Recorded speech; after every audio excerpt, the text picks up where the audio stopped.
que chegam até a gente que, eu quero ser mais escoladão, que agora tem um meme de tal coisa e tal. E aí isso é um risco, né? Porque às vezes tu tem uma postura mais estruturada, mais sólida, e tu vai se aventurar por um modismo, o cliente teu vai olhar e falar, cara, nada a ver, né? Tiozão querendo ser piadista, mas não cola, né? Porque tu consegue entender que é tudo sobre comportamento. Qual que é a minha entrega? Qual que é o meu processo? Por que eu existo? Tem que ser intencional. Eu não vou fazer post por fazer.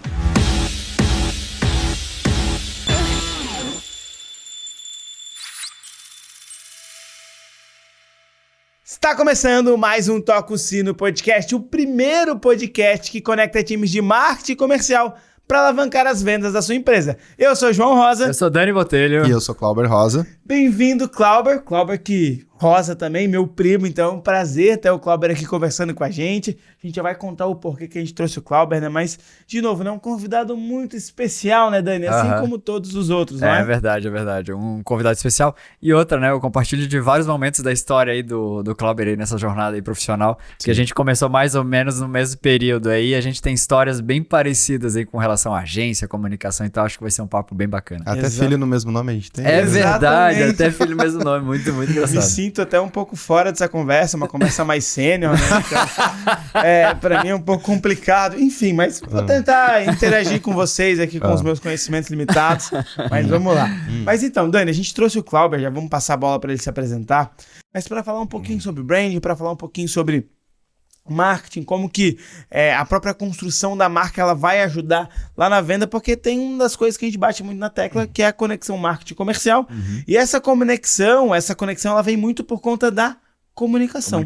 A comunicação unificada de todos os setores. E o Clauber ele tem uma vasta experiência com isso, não só no marketing comercial, mas sim como que a gente alinha toda a comunicação de uma marca, que vai desde a internet, até onde as pessoas recepcionam clientes, as pessoas falam na internet ou falam mesmo com o cliente na ligação, vendendo e tudo mais. Acho que a gente vai falar um pouquinho sobre isso. E claro, conhecer essa trajetória do Clauber, que foi uma trajetória que ele estava contando pra gente aqui muito interessante, com várias viradas. E o Clauber sempre teve um pensamento fora da caixinha, assim, pra fazer todos os movimentos que ele fez na trajetória profissional. Então acho que a gente vai falar um pouquinho sobre isso, não é? Vai ser bem bacana. Quando a gente fala do método Toca o Sino, né? A gente faz essa conexão entre marketing comercial e algumas pessoas perguntam, mas vocês fazem o marketing? Eu falo assim, não, a gente não faz o marketing, mas a gente ajuda essa comunicação do marketing para que ela seja verdadeira e para que o marketing, para que o comercial também consiga fazer essa conexão, essa fala contínua, né? E tem muito do trabalho do Clauber aqui que está dentro do método Toca o Sino, porque essa comunicação, essa informação que soa verdadeiro para o próprio negócio, soa verdadeiro para a própria empresa, e aí como é que ela fala para o mercado, né? Sim. Acho que aqui é legal porque é como se a gente estivesse entregando a nossa parte do método e o Clauber, né, no dia a dia do próprio negócio dele, ele utiliza dessas informações para ir com o consumidor, conversar com o consumidor, trazer esse cliente ideal, né? Sim. Então vai ser bem exatamente. bacana essa conversa aí. Massa. Então, Clauber, agora vamos passar a bola pra ti. Se apresenta. Galera, esperem muitas risadas, porque o Clauber é um cara extremamente engraçado. Então, ele é bem expressivo também. Então, a gente vai se divertir aqui em alguns momentos. Obrigado. Então, se apresenta, cara. Conta a tua história pra gente. Manda lá. Ok. Bom, meu nome é Clauber, né? Tô há pelo menos uns 20 anos. Não é Klaus, na verdade. É Glauber. Glauber? Foda-se. Na verdade, a pessoa começou a falar meu nome, ele falou, é isso aí, eu não perco muito tempo, né? Tem uma história que, já cortando o Glauber aqui no início, que é muito engraçado, que ele tem uma camiseta e tá escrito Klaus e Glauber e Glauco e Clauber por último, né? Qualquer um funciona. Não, é que tinha, geralmente como eu cuidava bastante da parte comercial da Tekken, então às vezes o cliente ligava pra lá e falava, eu quero falar com o Glauco, eu quero falar com o Glauber, o Klaus tá aí. E aí até o amigo meu ex-sócio, ele falou, cara, porra, tu tem 5 nomes, né? Tanto que no meu aniversário me deram essa camisa, né? Até hoje fica aí. Mas enfim. Por que o teu nome é Clauber? Já se descobriu? O tio Cláudio já falou? Não vamos entrar nessa. O problema não é o que o meu nome é, o que ele poderia ter sido, né? E tinha um tom no final aí, meu pai chegou e falou, corta isso aí, deixa Clauberton. Mas putz, eles nunca falaram isso em público. Meu Deus! A vibe da minha mãe bombástica, era essa. Para. Não, seja assim familiar, vamos falar de... Vamos voltar pra pauta. Não, é que a parte da família é muito bom, dá engajamento. Versão podcast família agora, vamos lá. Caso de família. A gente zoa muito aquela mesa ali que a gente toma café... Nossa, sai muita história. Aí o Dani sempre fala, pô, pega a câmera, vamos fazer um caso de família aqui. Enfim. Vai lá, cara, conta a tua Bom, fora a história. questão do nome, né? Então, eu acho que eu já tô no mercado há um tempinho, assim, pra ver muitas mudanças, né? Hoje eu acho que Tempinho. idoso, né? Mas lá né, por volta de 2000, mais ou menos, comecei numa primeira grande agência ali de Joinville, né? Comecei num cargo de web designer, na época, o que era isso, né? Era um monstro e tal. Mas nada mais do que era, né, alguém que tinha uma visão um pouquinho mais de ambiente digital. Na época, o ambiente digital ainda era muito construído, né, de forma artesanal, internet chegando, e sites, e homepages e tal. E eu já gostava disso, né? Já gostava de desenvolver para esse tipo de mídia, assim. Então eu entrei como um alienígena dentro da agência. Eu olhava os diretores de arte, tipo, eles olhavam, falavam, o que é essa porra de web designer aí? Mas, pô, tu faz uns sites aí, né? Pô, o botão anima e tal. E os caras super no impresso, assim. Então, eu bebi muito, né? De conhecimento da galera de direção de arte. Na época ainda, bem tipo aventureiro, porque eu não tinha formação, mas já tinha muita intuição. Então, grande parte da escola veio com um grande diretor de arte que eu conhecia, assim. Depois entrei na faculdade, publicidade e propaganda, fui pegando, né, a parte teórica e metodológica e tal. Mas, enfim, na época foi uma escola bacana, já sentia que era isso que eu queria, digamos, pro meu futuro. Afinal, hoje eu tô trabalhando com o X, que eu acho que é uma consequência até profissionalizante do meio, né? Porque antigamente o web designer nada mais era do que um designer formado com uma especialização em mídia digital, né? Só que como tudo estava sendo meio construído ainda, consolidando, né? Tecnologias e afins, era tudo muito... A cada semana tinha uma tecnologia nova e tinha uma tendência nova, cada um fazia de um jeito. E meio que a gente construía interface com uma certa noção de identidade e era isso. O site estava ali pronto e tal. Não tinha nem hoje em dia como ter uma ramificação de redação para a internet, né? Escrever para Google e tal. Antigamente o redator tradicional, às vezes de um conteúdo mais jornalístico, escrevia para a internet também, para sites, não para, né, jornalismo digital. Enfim, eu acho que teve uma escola legal. Dali eu fui para mais 2 agências, peguei bastante experiência com impresso também, peguei experiência com como quantificar o teu trabalho. Porque naquela época tinha muito o conceito, o modelo de trabalho de FII. Só que essa última agência que eu trabalhava, ela tinha uma pegada diferente. Ela pedia para os colaboradores contabilizar as horas. Esse projeto, bota ali quanto começou, quando terminou, horários e tal. E na época, meio jovem, achava que aquilo era, porra, querem me controlar aí, que ódio e tal. Mas no fim eu via que aquilo vinha junto com o boleto, com a fatura, e aquilo justificava, inclusive, para o cliente pedir ou não alterações. Legal. Porque se não tinha essa regra, o cliente, pô, vou pedir alteração até cansar. E assim, não, um parênteses aqui. É legal, porque a gente fala tanto de processo comercial, né? Mas algumas agências, ou, né, quem normalmente hoje trabalha com agência digital, ou cliente trabalhando com agência digital, às vezes não sabe que a agência precisa de processos, né? Conduz processos para que a parte criativa ela tenha uma condição e tenha preço, né? Tenha precificação, tenha valor e seja organizado, né? Mas legal. Não, isso acho que foi uma escola, porque a partir desse último trabalho que eu tive ali, acho que eu consegui pegar meio que um todo de vivência em agência, né? Processos, formas de como é que eu vou dizer, precificar, trabalhar em grupo, ter processo criativo, conhecer processo de impressão, porque como eu vim do digital, eu não tinha muita noção, né, de gráfica, CMYK, impresso. Acompanhei algumas impressões, enfim, isso tudo eu acho que me deu uma bagagem para depois, num novo momento ainda trabalhando ali, eu comecei a pegar bastante freela. Cara, freela, ao ponto de eu olhar e falar, cara, eu já tô ganhando o que eu ganho aqui. Na época eu tinha acabado de ter o Nicolas, né, então era bem novinho, assim, recém-nascido, e aí eu fui trabalhar em casa.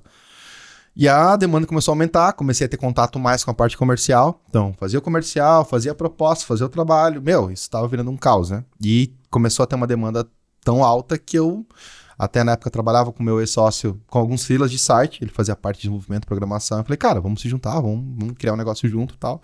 E assim a Tecem foi criada, né? Quase hoje 13 anos de existência. Mas na época, de novo, a gente somou conhecimentos, né? Somou clientes, foi desenvolvendo meio que o nosso jeito de trabalhar. E o legal, acho que nessa época, era que, assim, pelo menos a gente tinha essa mentalidade, né? O processo tem que ser divertido. Então, muito de aprender, errar e, né, enfim, evoluir, veio com um lado, assim, de, cara, vamos experimentar, vamos fazer algumas merdas, vamos fazer alguma zoeira. Tipo, o ambiente de trabalho também tinha essa pegada, né? Pô, a gente tem que passar 8 horas por dia aqui trabalhando, vamos tentar deixar um ambiente agradável para isso. E acho que foi uma experiência legal. A gente, no início, ia pegando tudo que era trabalho, né? E como eu já tinha essa bagagem do impresso, do digital, do atendimento ao cliente, eu meio que fui, né, desenvolvendo novos negócios até com essa bagagem, assim, né? E, cara, foram momentos, assim, eu acho, da empresa, né? A gente chegou no momento que A gente começou a desenvolver clientes, começou a preencher o faturamento. Teve uma época que a gente estava com quase 150% dos custos já garantidos, porque tinha recorrência, né? A gente atendia bastante rede social, bastante post pra internet, aquelas coisas que a gente olhou e falou, não tem mais espaço para ser divertido, a gente tá ganhando dinheiro, mas tá chato.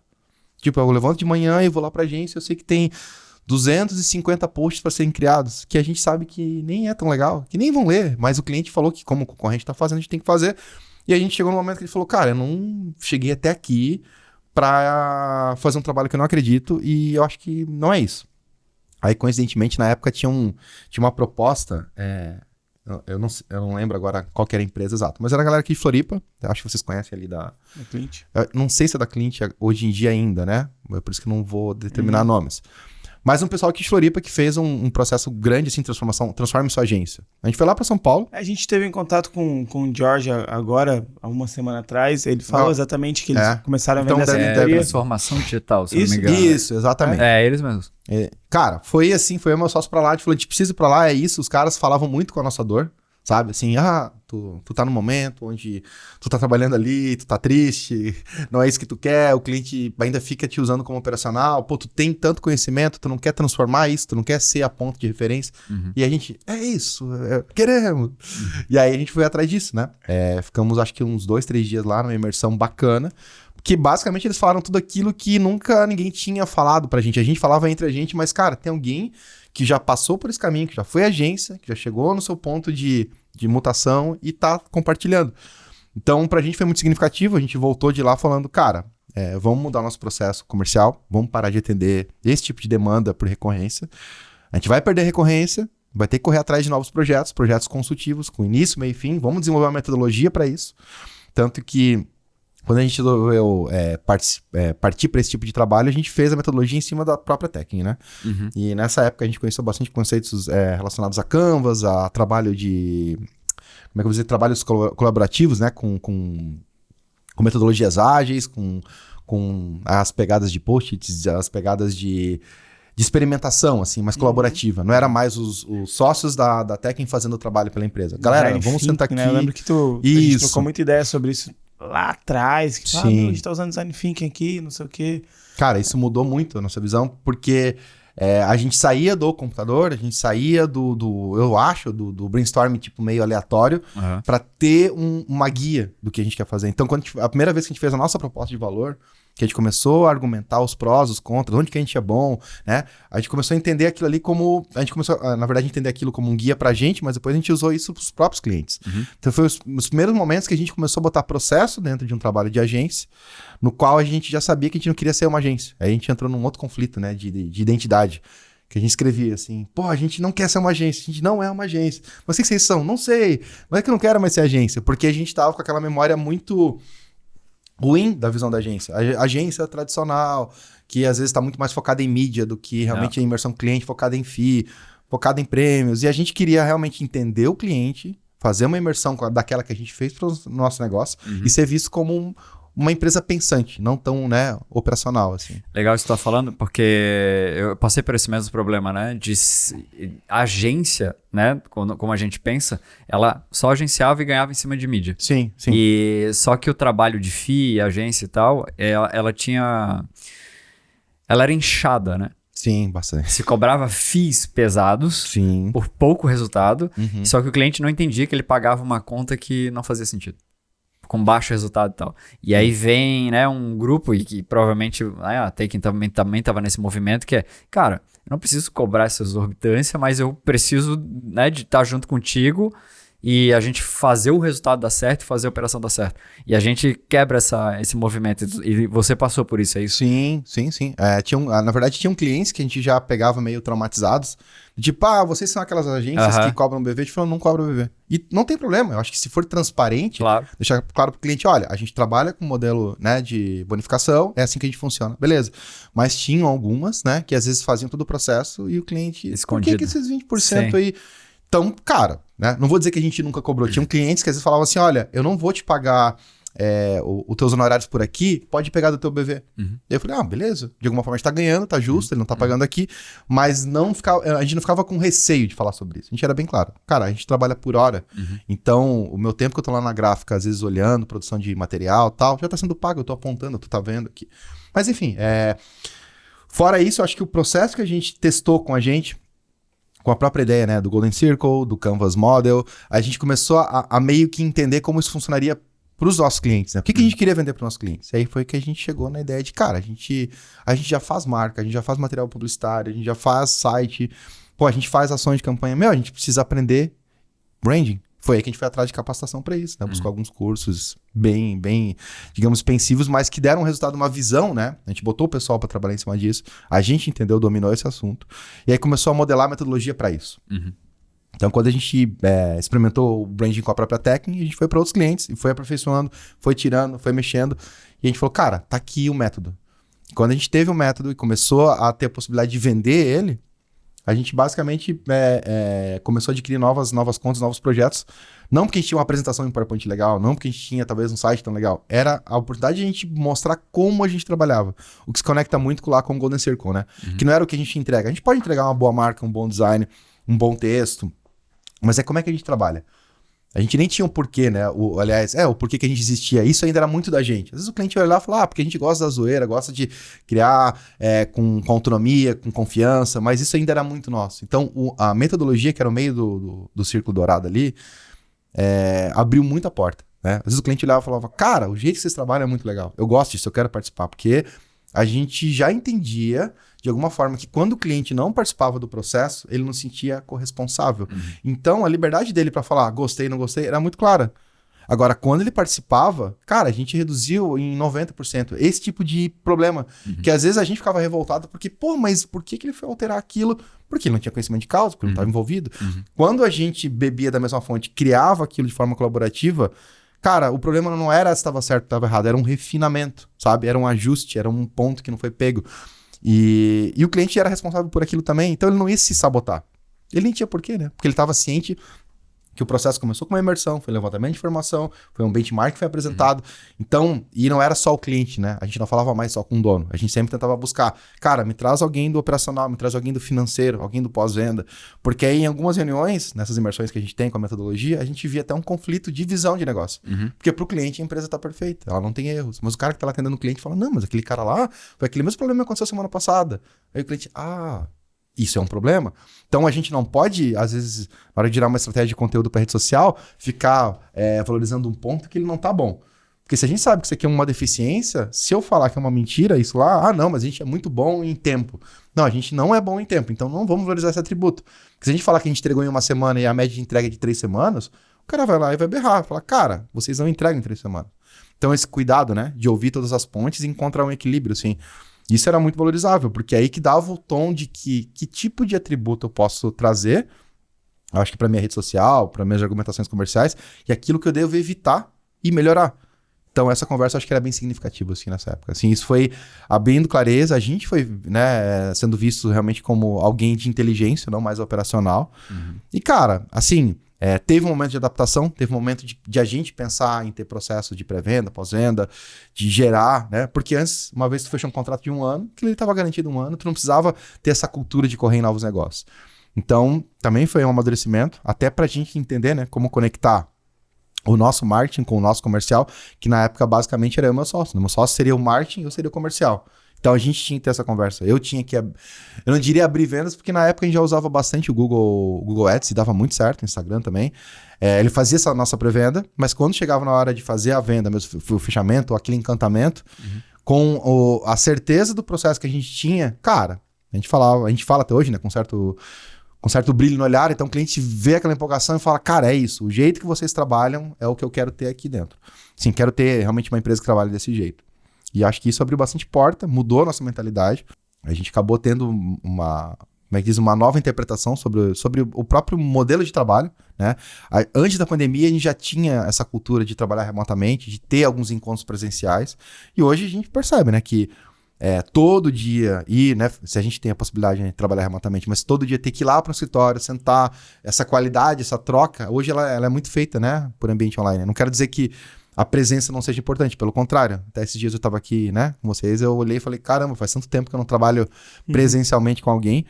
Mas eu quero dizer que alguns pontos, eu acho que do modelo de trabalho contemporâneo foram cortados. A gente já usava certas metodologias para trabalhar remotamente, tanto que os nossos clientes, a maioria não são de Joinville, são de fora. Então, esse experimento antes da pandemia, de já vender projeto para fora, de já fazer imersão com board, com canvas, né, totalmente online, já dava resultado. Tem cliente que até hoje a gente tem projetos grandes, expressivos, mas que a gente nunca viu o cliente pessoalmente. Então, isso funcionou. E, de novo, a gente abriu, acho que, o mercado muito pela forma que a gente acreditava que a metodologia poderia mudar. E aí a gente entendeu que não, a gente pode ser considerado um grupo criativo, um grupo consultivo, um grupo que vem com experiência digital, mas que tem conhecimento de agência, mas que isso é convertido pro tal do branding, né? Eu acho que era o ponto inicial que a gente tinha falado aqui.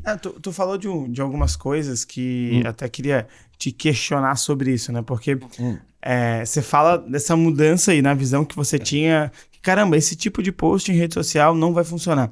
A gente bate muito numa tecla para a área de vendas e para a área como um todo, que a venda tem que ser sempre sobre o cliente, não sobre o produto. E a gente acredita muito nisso. Só que isso não vem do comercial, isso começa no marketing. Desde a produção de conteúdo, a forma que é pensado os posts, ela tem que ser intencional no ponto de tem que ser sobre as dores, sobre os desejos do cliente. E o Dani trouxe até uma visão, eu queria que tu compartilhasse também, Dani, sobre esse momento de ser sobre o cliente, também vai muito do nível de consciência que ele está e o quanto que essa produção de conteúdo sobre o cliente é lá para aquela galera que está lá embaixo, para elevar nível de consciência, para depois a gente fazer os posts, eu sou foda, eu faço isso, eu faço aquilo, depoimento. E eu queria que introduzir esse assunto. Até esses dias eu estava num grupo de WhatsApp de pré-vendas, né? A gente estava falando muito sobre isso. E aí saiu uma polêmica lá que era um post de alguém da área do marketing falando que não fazia o menor sentido o marketing ser cobrado pelas vendas. Não fazia o menor sentido o marketing tá sendo pressionado porque a venda não acontece. E aí veio essa discussão. E aí, marketing vende ou não vende? E aí, João, a gente sempre tem essa, né, cara? Ele tá no jogo ali para ajudar a vender e é isso. Ele vai fazer esse despertar de desejo. E aí, nessa questão da introdução de consciência, o que acontece muitas vezes, e que eu compartilho, a gente já conversou nos bastidores aqui, a gente vai trazer, quando a gente põe o método Toxino e traz todos esses elementos do DNA da marca, da essência do dono, né? Que a gente vai lá realmente na essência, a gente consegue ter massa crítica de informação para entender qual é o momento da dor, da necessidade do cliente, ou que ele nem sabe ainda que tem. E normalmente, quando o marketing não tem essa informação, né? Vem uma agência de fora e simplesmente vomita ali um monte de post, um monte de coisa e não conhece a essência. Aí o que faz? Aí vira um marketing vendedor. Ele quer vender a solução. Só fala sobre o produto, só fala sobre o produto. E o que acontece é que quando eu falo só sobre o produto, é uma pequena parcela, né, do grupo. Desse fio consumidor. O cara tem que ter muita consciência que aquele produto resolve aquela dor e aquele problema que eu tenho. Então esse público consciente ele é muito pequeno. E o brand vem para isso, para o quê? Para antecipar essa tomada de decisão pelo produto, que é, eu vou entender primeiro o que é a solução, depois o que é o problema, para despertar ainda o problema. Então, o que a gente viu ali naquela discussão cara, não adianta o marketing achar que ele não vende, porque ele vende, só que o problema é que ele está vendendo para a última ponta. Isso. Né? Só falando de tipo, jogo confete aqui, vendo só sobre o produto, trago a consciência só sobre o produto. E o objetivo cara, eu preciso despertar lá no comecinho esse problema. Que é um pouco do que tu falou agora, né? Tu foi pra imersão. Né? Tu foi pra imersão de tipo, putz, é isso aqui. Os caras estão entendendo. Cara, é isso que eu preciso. Por quê? Tu entendeu o problema. Agora, se o cara tivesse vendido só a transformação lá no final, né? Vem pro transformação digital, Sim. Eu nem sei se eu preciso disso. Isso mesmo. E aí eu não gero demanda. E o branding vem pra isso, né? Sim. E aí, cara, fala um pouquinho dessa história, né? De como é que a marca, o brand ajuda a vender. Como é que foi essa virada de jogo de tu entender que, cara, como é que eu chego para um departamento de marketing, como é que tu, né, ajudou a trazer essa consciência com esse time de marketing? Perfeito. Eu até quero só fazer um ponto antes, que eu acho que foi bem interessante, que é assim, quando tu conecta o marketing comercial, isso bem experiência, acho que por instinto mesmo. Algumas vezes que eu chegava na empresa, que eu conversava com o departamento de marketing, eu queria conversar com a galera comercial. Porque eu queria entender o que geralmente quando tá vendendo, o que o cliente pede, o que dói, sabe? Tipo, era pelo comercial que eu tentava buscar os insights para a parte de marketing. Porque ali tinha muita dor. Tinha cliente, por exemplo, na área de varejo, né? Que às vezes falava, cara, eu adoro essa loja porque ela tá no bairro, mas ela tem cara de loja de shopping de centro. Meu, isso serviu muito insight para falar, cara, é uma loja que não é cara, mas ela tem, tipo, uma experiência agradável dentro do bairro. Olha que riquíssimo isso. Eu não preciso...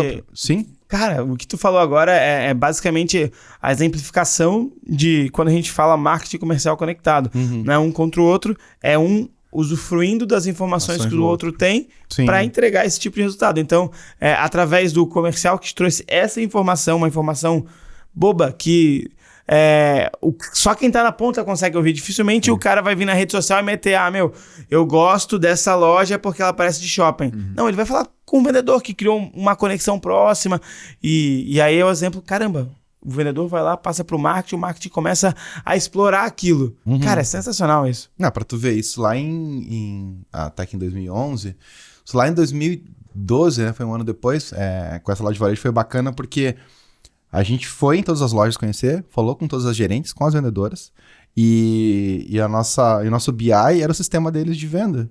A gente tira aí um extrato para ver quem que é o público que compra, é mais homem ou mulher, sabe? Tinha informações ali, a gente queria buscar isso mesmo de forma ainda meio, como é que eu vou dizer, roots, assim, artesanal, porque tava ali, tava a conversa com quem tava de frente com o cliente, quem ouvia, e às vezes até tinha informações que eram mais ricas do que o próprio dono, porque por mais que ele comprasse, tivesse a visão, né, do negócio como um todo, o dia a dia, o que faz o cliente comprar mais de um produto ou parcelar, é o crediário, é o estilo da loja, o atendimento. Pô, muitas vendedoras falavam, o jeito que a gente atende é diferente. A gente conhece o cliente, a gente liga pro cliente, avisa quando chegou algo novo.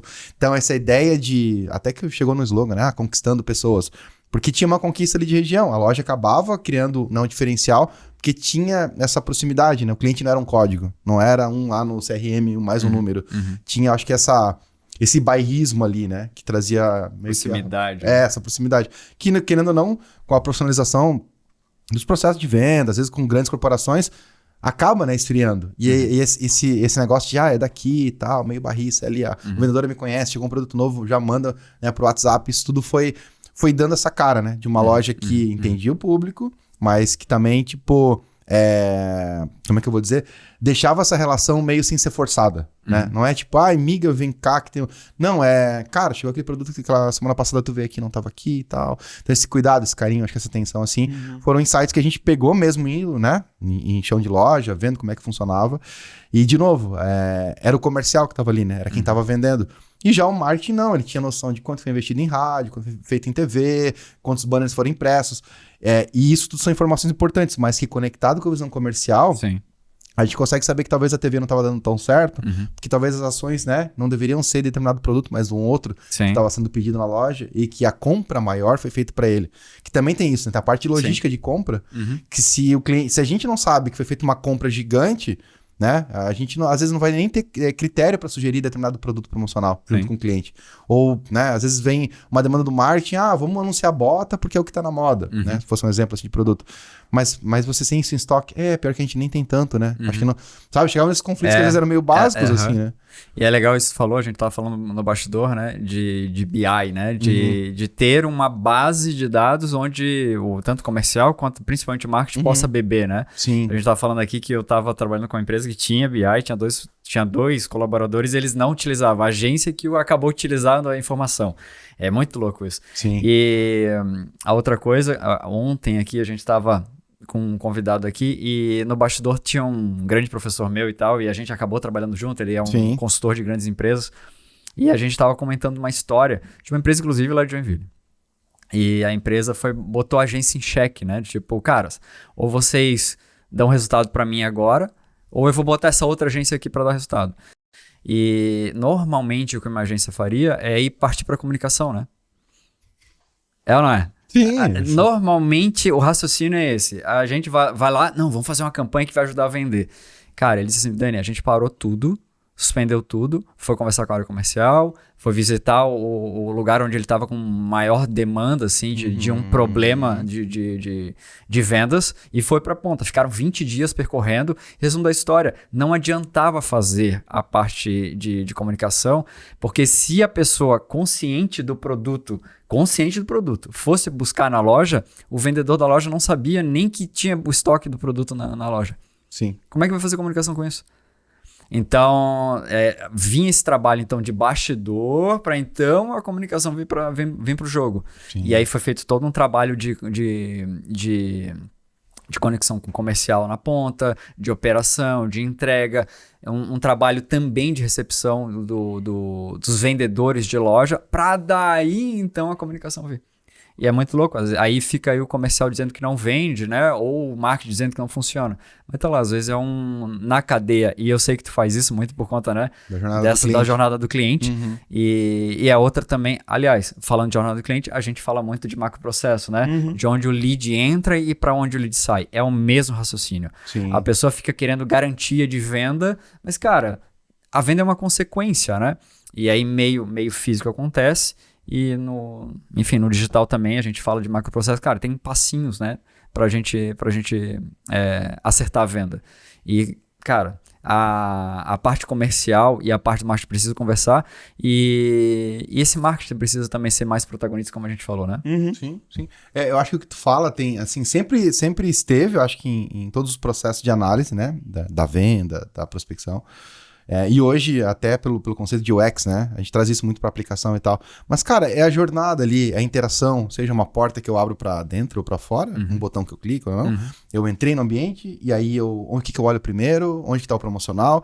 Eu parei no carrinho do shopping ou parei na primeira gôndola e falei, não era isso. Então, entender essa experiência, óbvio, eu acho que do meio físico, em alguns pontos pode ser mais fácil, outros não. Mas, cara, o mercado tá aí desde sempre colocando chocolate no final do caixa, porque, cara, eu vou comprar isso, tá aqui, eu já tô chegando. Então, me atrai muito entender isso, né? O comportamento nessas nuances, assim.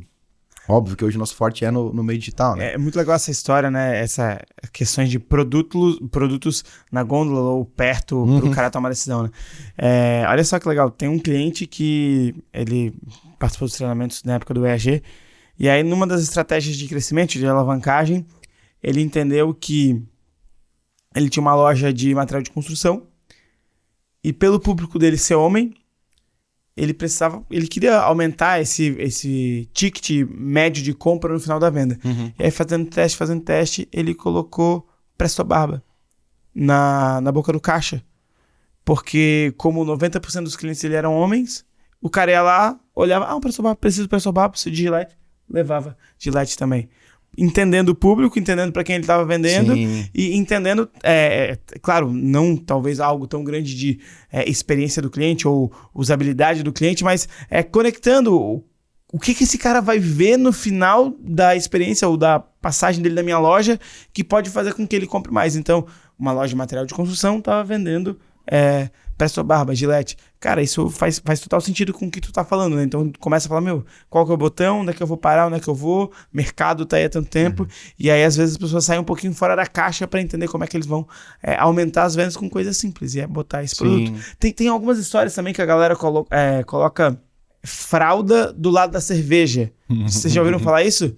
Porque... Não ouvi falar, mas faz sentido. Mas faz sentido. O cara vai no mercado, precisa comprar fralda, ou vai comprar cerveja, já lembra da fralda. Não lembra da fralda. E pega a fralda. Ou vice-versa, né? Vai comprar fralda, putz, criança, deixa eu pegar uma cerveja aqui também. Então, tem várias estratégias dessa de merchandising que são muito legais de analisar, assim. Porque isso aqui tá desse lado, etc. A gente vai trazer um convidado, que é um amigo meu, que ele trabalha mais de 10 anos na área de merchandising, em supermercado, gerente. Pô, que massa. É legal. Com marcas muito grandes. Hoje ele trabalha exclusivamente para Piracanjuba, e ele vai contar um pouquinho dessas histórias, dessas estratégias e coisas que ele fez, como, por exemplo, numa das campanhas aí no último ano, que ele revolucionou foi, no Dia das Mães, ele colocou uma massagista dentro do do supermercado e, cara, aquela ação com a massagista de entregar pra mãe fez as vendas, tem um pico enorme de vendas. Umas coisas fora da caixa. É muito legal isso que você tá falando, porque a minha trajetória é mais ou menos da mesma época do Clauber. E eu tive a oportunidade de, durante uns 3 anos, fazer planejamento digital ao lado de um cara que fazia o planejamento, vamos chamar de tradicional, né? E aquilo ali quebrou um pouco das minhas crenças do tipo, não, só o digital funciona e tal. E, cara, e foi muito legal porque a gente ia pra gôndola, ia pra ver a jornada desse cliente, e aí, cara, quando ia pro online, explodia, né? Porque tu consegue entender que é tudo sobre comportamento. Sim. E aí tu tá falando, eu tô louco pra entender essa jornada desse teu parceiro aí. Porque tinha várias técnicas de gôndola e tal, que era muito legal. Né? Produto às vezes fora, deslocado, não um produto tão direitinho pra aumentar a ticket. Cara, tinha muita coisa legal sendo feita na gôndola e que inclusive são utilizados na estratégia de e-commerce também. Então tem umas coisas muito legais também. Tudo baseado em experiência de usuário, né? E dados, eu acho que é isso. Os dados não precisam ser só os dados estatísticos, né? No sentido números, né? É muito, eu acho que, de comportamento, né? O que aqueles números querem dizer? Que tantas pessoas, nesse momento, quando compraram esse produto, cara, a Amazon faz isso muito bem, né? Esse cara compra e sempre compra esse. Ele já vai surgir para um outro que, olha, já pensei por ti, mas tu comprou uma câmera, vai querer o suporte para ela, para poder gravar, então já leva junto, né? Eles fazem isso, acho que é muito claro. O cross-sell, né? Ele vai adicionando. Isso, exatamente. Então, assim, acho que em suma, entender, pensando na jornada, né? Tem lá a parte do marketing, trazendo clientes para entrada na loja ou para o ambiente digital do cliente, e aí tem a venda, né? Seja uma pessoa ou seja a argumentação ali dentro daquela interface para vender. Então, assim, acho que deve existir uma troca de conhecimento para saber como o cliente interage quando ele chega até aqui. A gente, como agência, falava, né? Olha, eu não posso garantir a tua venda, e depois a gente foi criando essa consciência, porque eu vou trazer o cliente até a tua porta, mas eu não sei como é que o cara vende. E aí que a gente descobriu que tinha muita gente, né? O clássico, só trabalha aqui das 8 às 18, só trabalha aqui, moço. Mas que não sabia o que estava fazendo direito, sabe? O quê? Minha marca é foda, assim? Mas não... E aí foi quando, nas primeiras entregas de branding, muitos clientes falavam assim, donos de empresa principalmente, cara, isso aqui que vocês trouxeram, eu preciso que meus colaboradores vejam isso, que eles entendam qual que é a minha entrega, qual que é o meu processo, por que eu existo, qual que é o meu estilo de fala, como é que é a minha pegada, como é que é o meu script, qual que é a minha identidade. Porque eu acho que o termo, né, por mais que acho que para pessoas às vezes leigas, né? O que é branding, tá? Um nome meio chique para fazer uma marca bonita. Não, eu acho que ele é uma evolução muito clara, né? De conhecimentos, de técnicas, para fazer uma gestão da marca adequada para o teu público. E na verdade o branding ele é contínuo, né? Ele é cíclico. Ele é muito alinhado aos seus objetivos de negócio, aos seus novos produtos, a uma adequação de público. Então ele está sempre ali preocupado em manter a tua linha de comunicação adequada em todos os canais, que era um outro ponto que a gente tinha. Às vezes o cliente tinha uma pegada de uma linha mais descolada, funcionava muito bem em determinados meios sociais, mas chegava na loja, cara, por obséquio que o senhor quer aqui nesse shape de skate ou coisa parecida.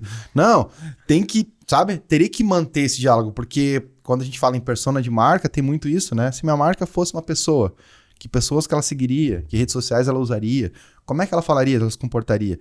Então, eu acho que esse cuidado com a linguagem é muito forte, né? Por isso que até... E a linguagem é tão importante que ela ajuda a formar tribos, esse jeito que a gente se comunica. E esse livro aqui, que é o Tribos, né, que a gente tá aqui, ele fala muito em relação a isso, né? Como que eu transformo essa minha marca para ela ser amada pelos outros? Como é que eu construo esse movimento, que não necessariamente precisa ser uma marca de empresa, mas pode ser um movimento pessoal, construção desse movimento.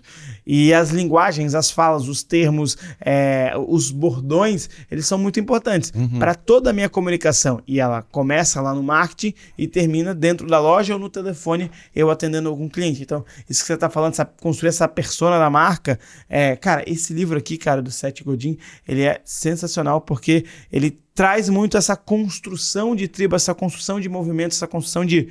Eu preciso que as pessoas transformem a minha abordagem com as pessoas totalmente intencional. É nome do jeito que eu chamo elas. Então lá no EAG a gente tinha o comandante, o Wendel Carvalho tem o Imparável. Então essa galera vai construindo diversos termos que até hoje a gente brinca, né? Então eu recebi um cliente do EAG para gravar com a gente.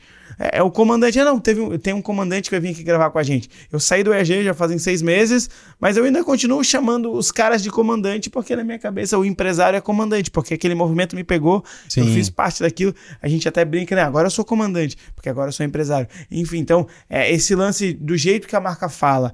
Então a galera chegava lá no EAG, por exemplo, a gente chamava todo mundo de comandante. Eram os comandantes. E é o jeito do EAG. Agora, os clientes sabiam que iriam no EAG, era o Tá Feliz, era os nossos jargões, era... E aí, comandante, tudo bom?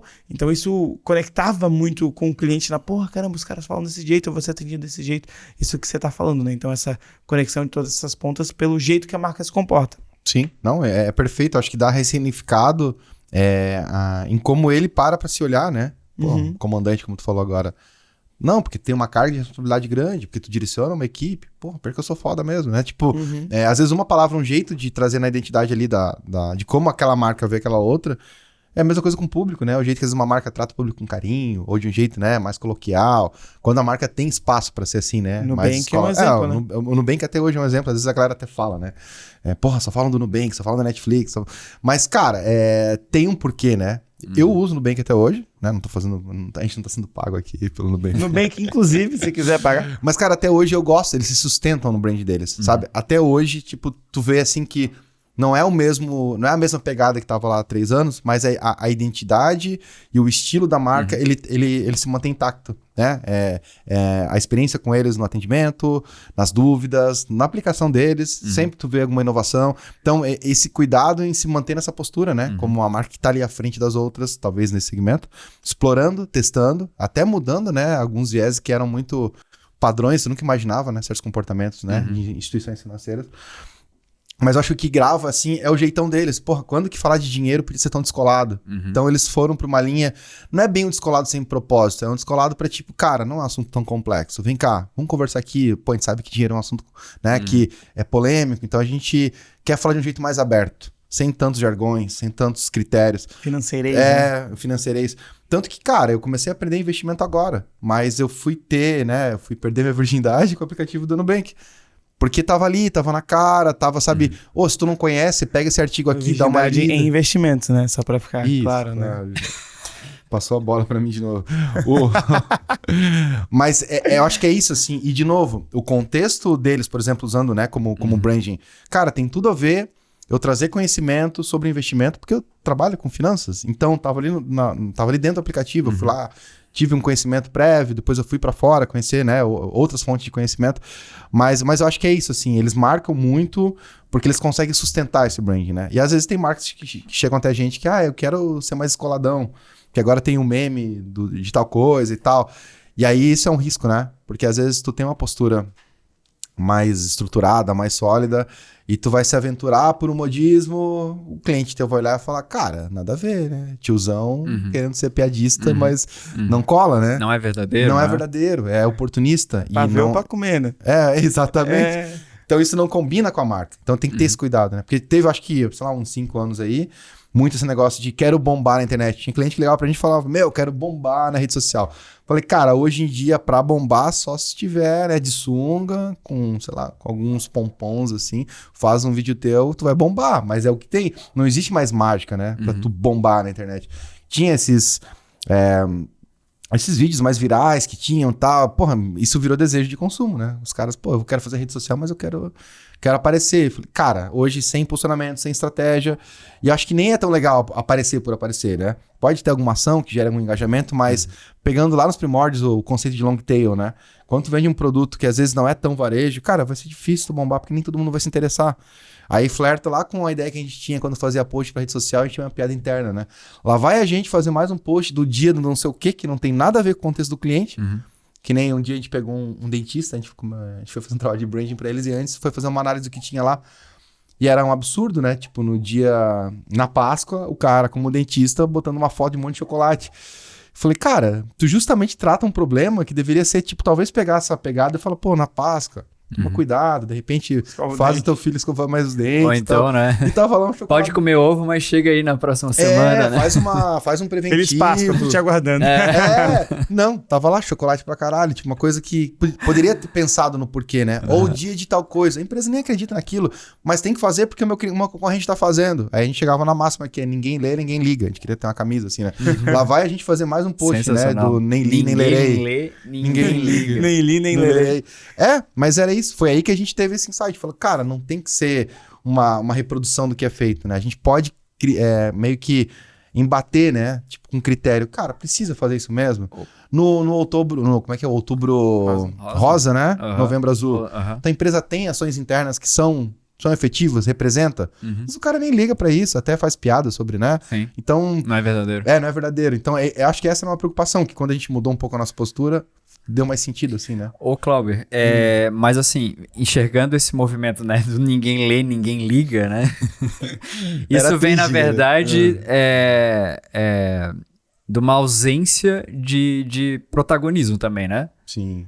Meu, me vem aí e me ajuda aqui, mas eu acho que é isso aí que bomba, né? Isso. Terceiriza, tipo, se der certo é contigo, se der errado também, e te vira aí, né? Não tem essa verdade, né? Não tem, às vezes, alguém um marketing que vai lá, abraça, conecta com o comercial, te traz informação, tipo, cara, olha só, aqui funciona assim.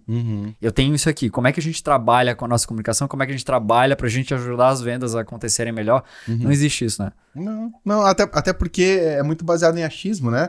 Tipo, olha, tinha um comentário de clientes, por exemplo, que eu ouvi dizer lá que outra agência, lá no outro cliente, fez isso e bombou pra caramba. Eu acho que vocês têm que fazer também. Porque o Waze agora tá dando resultado. Eu acho que vocês têm que ir lá ver o Waze. Eu falei, porra, mas, cara, dentro do segmento dele não funciona o Waze, né? O tipo de publicidade ali específica. Então, era um tipo de... Acho como é que eu vou dizer? Especulação meio irresponsável até com o próprio negócio, né? Do tipo, será que isso vai ajudar a vender? Ou é porque tá na moda? Porque outro cara tá fazendo? Tinha muito disso, né? De faz porque o cara tá fazendo. E aí a gente chegava na máxima, se todo mundo tá fazendo a mesma coisa, qual que é o resultado que a gente vai ter, né? Tipo, acho que tem um ponto aqui que é muito importante desses últimos 2 pontos que vocês falaram, que a gente trocou ideia, que é fazer as coisas de maneira intencional. Então, fazer os posts de maneira intencional. Qual que é o porquê de trás de tudo aquilo?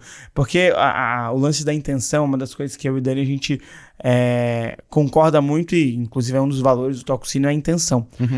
Fazer as coisas de maneira intencional. A gente leva isso desde a produção de conteúdo no marketing, que é o post que eu vou colocar. Então, se eu sou dentista, qual que é a intenção de eu colocar um post de Páscoa? Até eu tô lá no campo de batalha vendendo, qual que é a intenção de eu fazer essa pergunta pro cliente? Então, eu bato muito nessa tecla de tudo tem que ser intencional, tudo tem que ser intencional.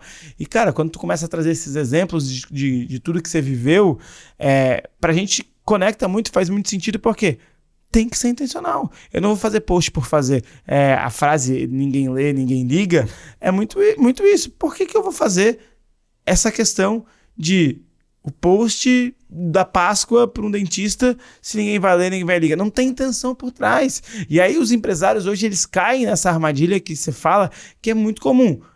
Estão fazendo lá, vou fazer também, mas por que eu vou fazer? Qual que é a intenção de eu fazer isso aqui? Eu tenho que fazer 200 ações. Por que eu tenho que fazer 200 ações? Qual que é o resultado que eu estou esperando dessas 200 ações? Porque tem um cara que está fazendo esse tipo de funil, tem um cara que está fazendo esse tipo de pergunta. Por que eu vou fazer essa pergunta? Qual que é a intenção que eu tenho por trás dessa pergunta? Então, tudo isso está relacionado às pessoas viverem num mundo com 200 mil informações. Eu estou consumindo muito conteúdo o tempo inteiro. E eu não olho para o meu negócio, não olho para o que eu estou fazendo, não olho para o meu time comercial, não olho para o meu time de marketing, para entender se essa enxurrada de coisas, essa gama de informação que eu estou consumindo vai ser intencional para o meu negócio e vai fazer com que isso faça com que eu chegue onde eu quero chegar. As pessoas esquecem disso, elas só querem, vou fazer a coisa nova, vou fazer a coisa nova, vou fazer a coisa nova. Isso, nossa. Qual que é a nova tendência? Isso. Agora, o Threads que saiu. Legal, vou fazer porque tá todo mundo fazendo. Qual que é a minha intenção com a porra dessa nova rede social? Como que eu vou pegar essa rede social e vou transformar ela em um diferencial competitivo, em uma forma de eu atingir mais pessoas, em uma forma de eu divulgar melhor o meu trabalho, de eu conscientizar meu cliente. No final, como que eu vou fazer isso virar venda? As pessoas esquecem de transformar as coisas de maneira intencional. Faz por fazer. E fazer por fazer tende a não dar resultado. Sim. Eu acho que isso que tu fala me lembra de uma experiência quando começou a ter marcas que bombavam na internet, muitos clientes falavam, mídia tradicional não funciona mais, o negócio é só internet agora. E eu não acredito nisso, sabe por quê?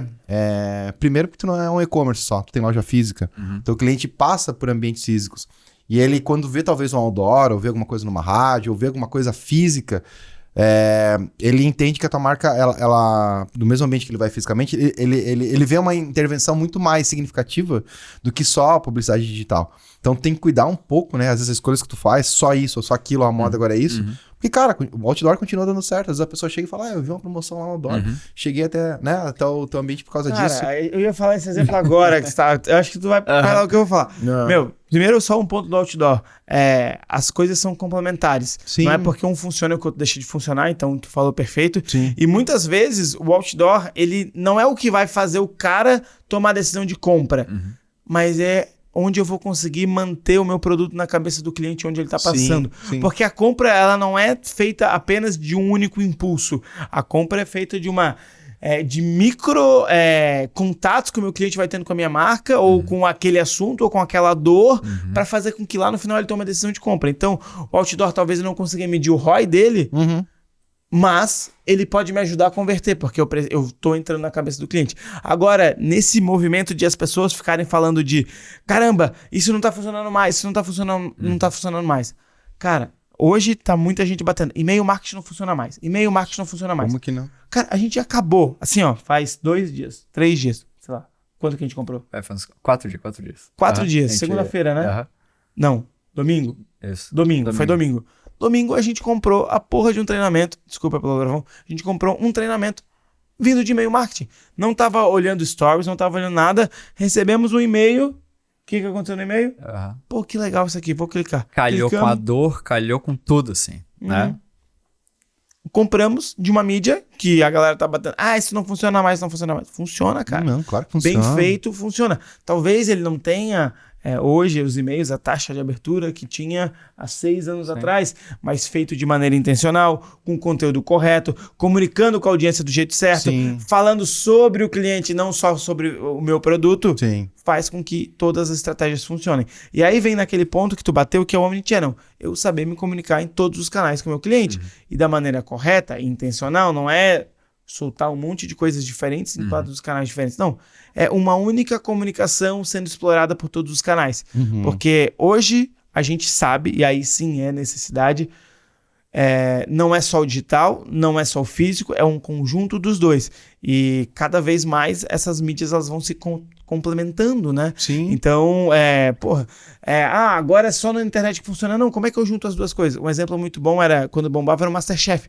Caramba, o MasterChef ou os programas de reality show, eles conseguiram pegar a internet para fazer com que eles voltassem a bombar. A história do Big Brother. Por que o Big Brother teve 2 edições que tava caindo e bombou? Porque eles conseguiram utilizar muito bem a internet para alavancar o resultado. Utilizar as mídias sociais para alavancar um resultado de uma plataforma de televisão, TV aberta, que anunciar em TV aberta não funciona mais. Como não? O McDonald's bombou anunciando no McDonald's e todas as outras redes.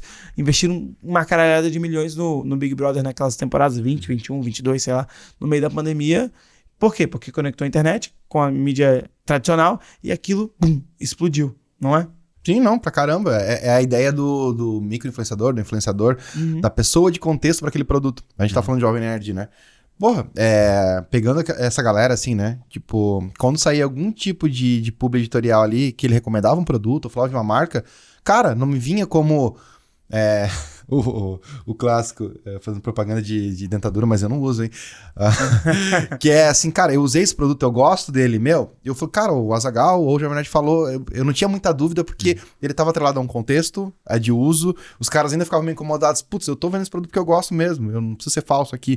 Então, quando tu fala do Big Brother de ter uma nova audiência, é até pela necessidade da Globo ter uma ressignificação pro público dela. A mudança de perfil de jornalistas mais jovens, tatuados, descolados, mostrando que tô atualizado. A ideia de ter influenciadores, né, do meio digital dentro do Big Brother, pra galera, putz, o fulano de lá tá lá, pô, meu filho, tipo, a galera mais nova, né? queria assistir Big Brother porque tinham pessoas que representavam eles.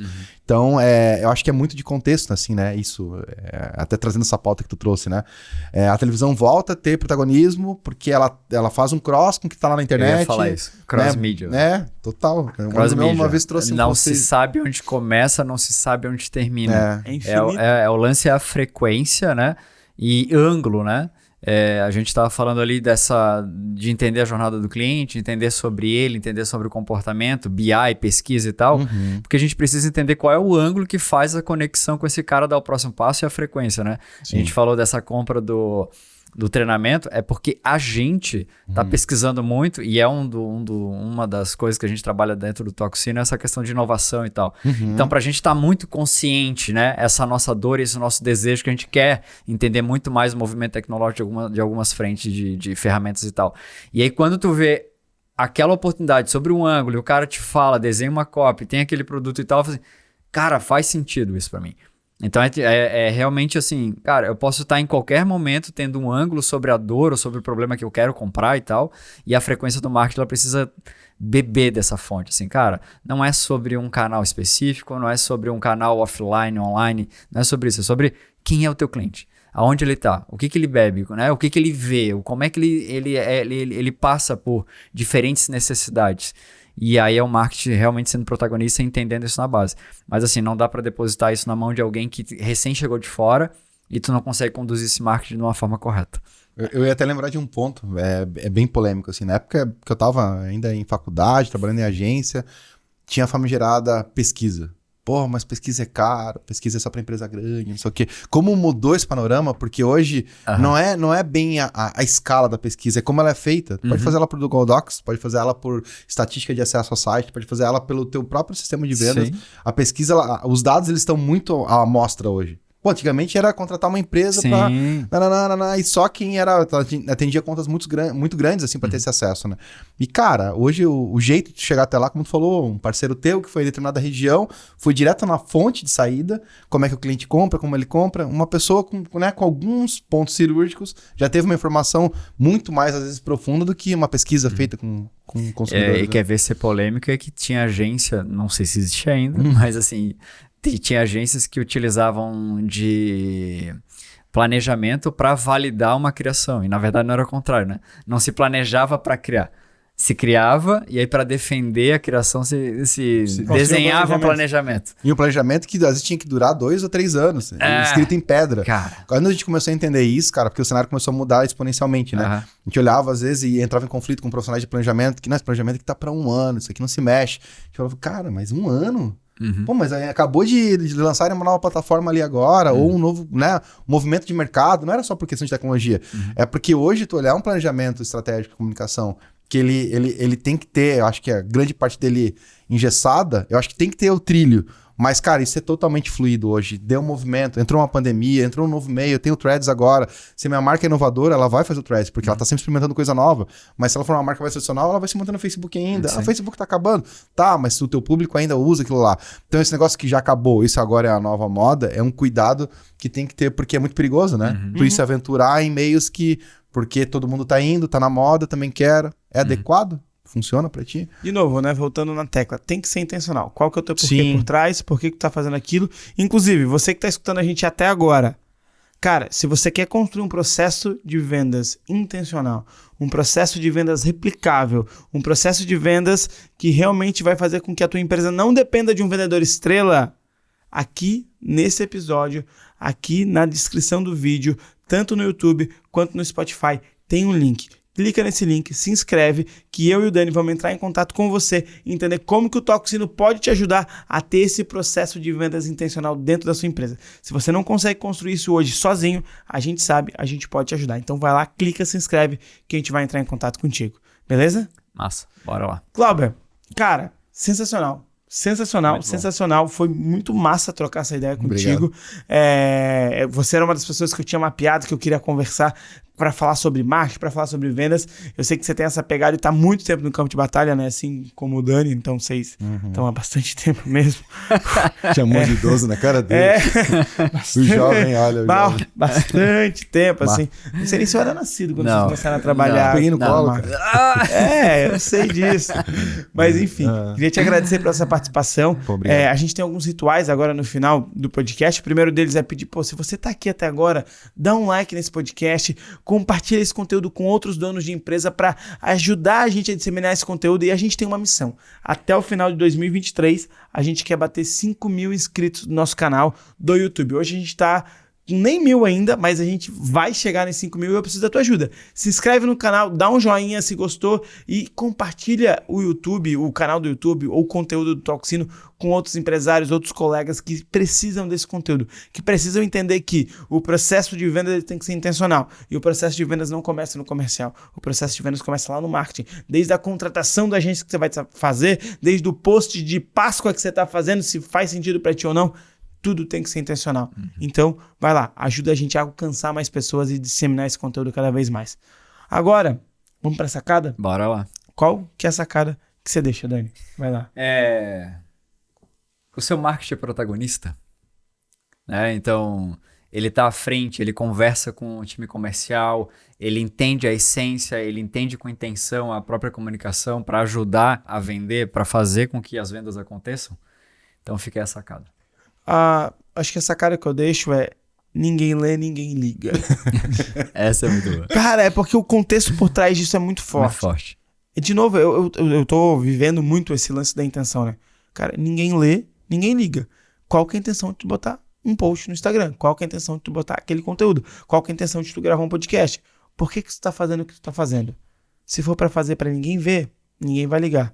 Mas se for pra tu fazer pra 3 pessoas verem com uma intenção, aí vai fazer sentido. Porque se tiver 3 pessoas que estão ligando pra aquilo, ok, tá tudo bem. Desde que seja intencional tu produzir pra 3 pessoas. Perfeito. Qual que é a sacada que você deixa pra galera? Cara, eu uso a visão do Cris Dias, é um cara que eu admiro bastante pelo conhecimento, Cris experiência. Dias. Não, o Cris, eu acho ele foda. Mas ele sempre fala nos comentários assim, podcast que um dos segredos, né, indiferente da modernidade da publicidade, sempre vai ficar amplitude e frequência. E eu acho que serve pra vida, né? Às vezes, quando tu quer pegar um hábito, tu quer criar uma rotina, cara, a frequência disso te faz absorver aquilo. Então, às vezes uma marca que tá ali, né, em vários meios com amplitude e a frequência dela de em contato com o cliente, eu acho que traz, né, pelo menos essa comunicação um pouco mais aproximada. Ou, né, trabalha com diferentes públicos ali, né? Porque às vezes o público tá vendo outdoor, vai estar vendo uma rede social, vai estar vendo uma rádio, sei lá, enfim. Mas acho que a sacada é essa, é manter isso com contexto, claro, né? Não adianta ficar fazendo uma publicidade aleatória. Acho que amplitude, frequência e contexto, talvez, né? Eu acho que seria isso. Que hoje dá sentido pra isso que o João até falou, né? Não adianta ser desproposital. Tem que ter um sentido, senão é só mais um na fila do pão, querendo falar de um assunto que todo mundo já tá de saco cheio e não tem acho que uma identidade própria quando fala daquilo. Eu acho que é por aí. Massa. Clauber, queria dizer que foi um prazer inenarrável te ter aqui obrigado. no nosso podcast e gravar mais um conteúdo pra vocês. E por último, né, o nosso convidado, ele toca o sino com vontade. Bora lá? Vontade.